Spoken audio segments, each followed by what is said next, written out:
أعوذ بالله من الشيطان الرجيم. إن هذا القرآن يهدي للتي هي أقوم ويبشر المؤمنين الذين يعملون الصالحات أن لهم أجرا كبيرا.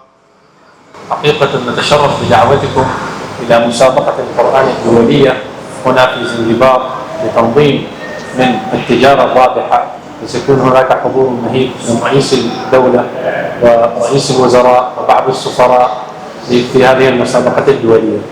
Tunawakaribisha katika mashindano yatakayofanyika Zanzibar. Mashindano hayo atahudhuria Mheshimiwa mgeni rasmi Rais wa Zanzibar Dr. Hussein Ali Mwinyi.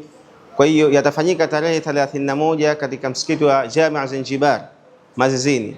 Tunawakaribisha nyote. Assalamu alaikum wa rahmatullahi wa barakatuh.